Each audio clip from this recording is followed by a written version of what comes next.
Hi friends, എല്ലാവർക്കും മല്ലു സ്റ്റോക്കിലേക്ക് സ്വാഗതം. അങ്ങനെ നമ്മുടെ പുഷ്പ 2-ലെ രണ്ടാമത്തെ സോങ് വന്നിരിക്കുകയാണ്. ലിറിക്കൽ വീഡിയോ ആണെന്ന് തോന്നുന്നത്. അപ്പൊ ഇതിനകത്ത് ഫസ്റ്റ് പാട്ട് നമ്മൾ കേട്ടതാണ്, മറ്റേ പുഷ്പ രാജ് എന്നുള്ളത്. അത് നമ്മൾ അന്ന് പറഞ്ഞത് കടുവ സോങ് ഉണ്ട്. ചെറിയൊരു ഈ മ്യൂസിക് ഡയറക്ടർ ആ സോങ് കടുവ സോങ് കേട്ടിട്ടൊന്നും അല്ലായിരിക്കും, പുള്ളിയുടെ രീതിയിൽ ഇറക്കിയത്. പക്ഷെ നമുക്ക് അത് അന്ന് കേട്ടപ്പോൾ ആ ഒരു ബീറ്റും ആ ഒരു ട്യൂൺ അല്ലേ, അത് നമുക്ക് അങ്ങനെ സീരിയസ് ആവുന്ന നമ്മൾ പറഞ്ഞായിരുന്നു. പക്ഷെ പാട്ട് കിടുവായിരുന്നു, കേട്ടോണ്ടിരിക്കാൻ നല്ല രസമായിരുന്നു.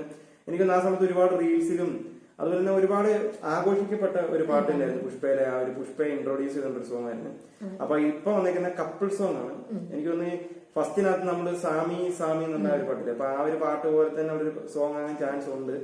അപ്പൊ നമുക്ക് എന്തോ ഇത് കണ്ടു നോക്കാം.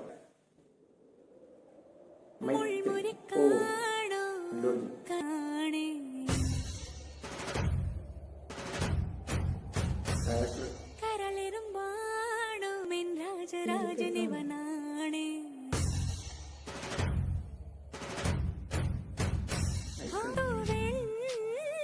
കല്ലപോലുള്ള നിന്റെ ഉള്ളിലുള്ള ദേവ് കണ്ടാലോ ഒരു തീക്കനൽ പോലെ എരിയുന്നേ എൻ സാമി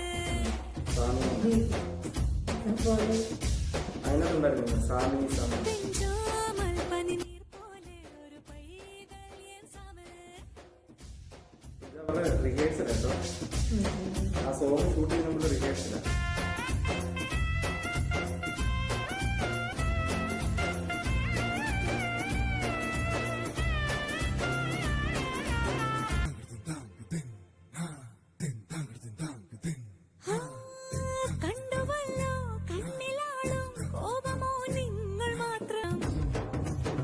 ആ സൂപ്പർ ഹിറ്റല്ലേ.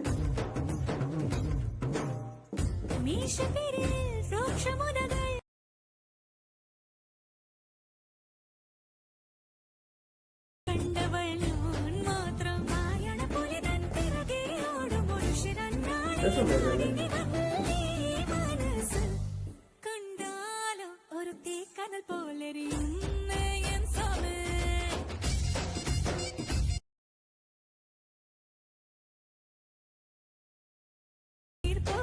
ഒരു പൈതൽ സാമി.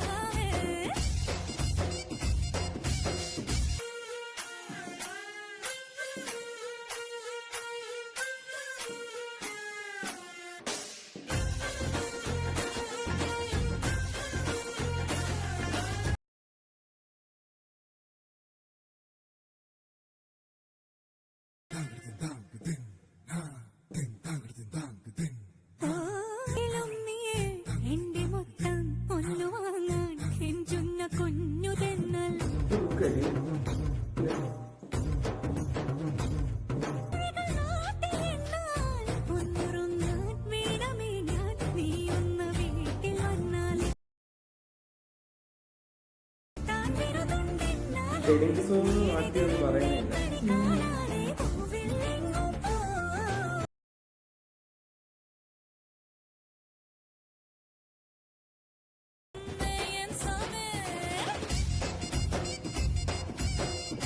ഡാൻസ് സോങ്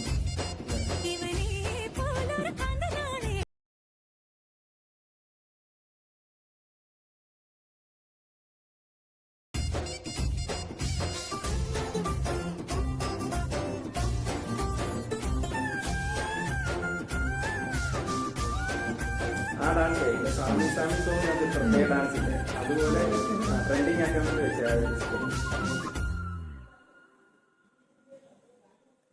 നല്ല സൂപ്പർ സോങ്, റിപ്പീറ്റ് വാല്യുള്ള സോങ് ആണ്. എനിക്ക് തെലുങ്ക് അങ്ങനെ മാറ്റിയാൻ തോന്നുന്നില്ല. ഇല്ലില്ല, എന്ന് വെച്ചാൽ ഇതിനകത്ത് ലിറിക്സ് എഴുതിയവരൊക്കെ നല്ലോണം മെനക്കെട്ട് തന്നെ എഴുതിയത്. എന്ന് വെച്ചാൽ വെറുതെ അങ്ങ് ചുമ്മാ ഡബ് ചെയ്തിട്ട് ഇറക്കിയൊരു പാട്ടല്ല. ആ ട്യൂണിന് അനുസരിച്ച് നമുക്ക് മലയാളികൾക്ക് ഇഷ്ടപ്പെടുന്ന രീതിയിലുള്ള ലിറിക്സ് തന്നെ അത് വന്നത്. ചിലത് നമ്മൾ കറക്റ്റ് ആയിട്ടുള്ള മൊഴി മാറ്റുമ്പോഴത്തേക്ക് നമുക്ക് തന്നെ കേൾക്കുമ്പോൾ ഒരു ഇറിറ്റേഷൻ പോലെ ഫീൽ ചെയ്യും. പക്ഷെ ഇതിനകത്ത് നമുക്ക് അങ്ങനെ ഒന്നും ഫീൽ ചെയ്തില്ല. അപ്പൊ അതുകൊണ്ട് ആ ലിറിക്സ് എഴുതിയവർ ആദ്യം തന്നെ അപ്രീഷിയേറ്റ് ചെയ്യണം. എന്ന് വെച്ചാൽ അവർ നല്ല രീതിയിൽ മെനക്കെട്ട് തന്നെ അത് ആ ഒരു വാക്ക് അവർ ചെയ്തിട്ടുണ്ട്. പിന്നെ ഇതിനകത്ത് ഇല്ലേ അല്ലു അർജുൻ അതുപോലെ തന്നെ രശ്മിക, അവരുടെ ആ ഒരു പ്രസൻസ് തന്നെ നമുക്ക് ഒരു സ്റ്റെപ്പ് ഇടുന്നുണ്ട്. മറ്റേ സാമി സാമി എന്നുള്ള ആ ഒരു സോങ്ങിനകത്ത് ഒരു ഹിറ്റ് ആയ ഒരു സ്റ്റെപ്പ് ഉണ്ടായിരുന്നു. അപ്പം ആ ഒരു ടൈപ്പ് പിടിച്ചേക്കും ഇതിനകത്ത്. അപ്പം ഇതിനകത്ത് ആ കോസ്റ്റ്യൂം ഒന്നും നമുക്ക് എങ്ങനെയാണെന്ന് അറിയത്തില്ല. ഇതിനകത്ത് ആ ഒരു റിഹേഴ്സലാണ് നമ്മളെ കാണിച്ചത്. അപ്പൊ ആ ഒരു കോസ്റ്റ്യൂമും പിന്നെ അത് വെച്ച് ആ കോസ്റ്റ്യൂം ഇട്ടുകൊണ്ട് ഇവരുടെ ആ ഒരു ഡാൻസ് കൂടെ വരുമ്പോൾ ഉള്ളൊരു പ്രത്യേക ഫീൽ ആയിരിക്കാം. അപ്പം എനിക്കൊന്നൊരു ട്രെൻഡിങ്ങിൽ വരാൻ പോകുന്ന സ്റ്റെപ്പുകളായിരിക്കാം. ഇപ്പൊ ഇന്നത്തെ വീഡിയോ വന്നു കഴിഞ്ഞാൽ എനിക്ക് തോന്നുന്നത് മിക്കവാറും ആ ഡാൻസ് ട്രെൻഡിങ്ങിൽ കയറും. പിന്നെ നമ്മൾ പുഷ്പ 1-നകത്തെ ആ ഒരു സാമി എന്നുള്ള പാട്ട് നമുക്ക് എങ്ങനെ ഫീൽ ചെയ്ത് എത്ര നമുക്ക് എൻജോയ് ചെയ്ത് ആ ഒരു സെയിം ഇതിനകത്ത് നമുക്ക് ആ ഒരു ഫീലും വരുന്നുണ്ട്. നമുക്കത് എൻജോയ് ചെയ്യാൻ പറ്റുന്ന ഒരു പാട്ടുമാണ്. പ്രത്യേകിച്ച് ഇതിനകത്ത് ഇടയ്ക്കിടയ്ക്ക് വരുന്ന ബീറ്റും ഉണ്ട്. അത് സൂപ്പർ ആയിട്ടുണ്ട്. അത് നല്ല രസമാണ് കേൾക്കാൻ. പെട്ടെന്ന് അടിച്ചു തരുന്ന സാമി സാമി എന്നുള്ള അത് വരുമ്പോ ആ ഒരു ബീറ്റ് ഒക്കെ നല്ല രസം. എനിക്കൊന്ന് ചെറിയൊരു സാമ്യം തോന്നുന്നുണ്ട്. എനിക്കൊന്ന് ആ ഒരു പാട്ടിന്റെ ഒരു ആ ഒരു സെയിം ഒരു കൺസെപ്റ്റ് തന്നെ ആയിരിക്കും ഇതിനകത്തും വെച്ചേക്കുന്നത്. ആ ഒരു ഫീല് ആൾക്കാർക്ക് വർക്ക്ഔട്ട് ചെയ്യാൻ വേണ്ടി തന്നെ ആയിരിക്കും ഈ ഒരു പാട്ട് വെച്ചത്. എന്തായാലും നല്ല രസമുണ്ട്. റിപ്പീറ്റ് വാല്യൂ ഉള്ളതാണ്. ഇത് ഉറപ്പായിട്ട് ഹിറ്റ് ആവുന്ന ഉറപ്പാണ് ഈ ഒരു പാട്ട്. എനിക്കൊന്ന് ആദ്യത്തെ പാട്ടിനെക്കാട്ടി എനിക്ക് ഇഷ്ടപ്പെട്ടത് ഈ ഒരു പാട്ട് കേട്ടപ്പോൾ നല്ല ഭയങ്കരമായിട്ട് ഇഷ്ടപ്പെട്ടിട്ടുണ്ട്. പിന്നെ രണ്ടുപേരുടെ ലുക്ക് ബേസ് സൂപ്പർ ആയിരുന്നു. ലക്ഷ്മി ആണെങ്കിലും ഇതിനകത്ത് ഈ ഒരു റിഹേഴ്സൽ വന്നപ്പോൾ തന്നെ അവര് കാണാൻ രസമുണ്ട്. മൊത്തത്തില് ഒരുപാട് ഇഷ്ടപ്പെട്ടു. ഇതിനകത്ത് ആ കൊറിയോഗ്രാഫി ആണെങ്കിലും മൊത്തത്തില് അടിപൊളിയായിട്ട് തന്നെ പുള്ളി ചെയ്തിട്ടുണ്ട്. അപ്പോൾ എന്തായാലും പുഷ്പയുടെ അടുത്ത വിശേഷങ്ങളുമായിട്ട് നമുക്ക് വീണ്ടും കാണാം എന്ന് പറഞ്ഞുകൊണ്ട് നിർത്തുന്നു.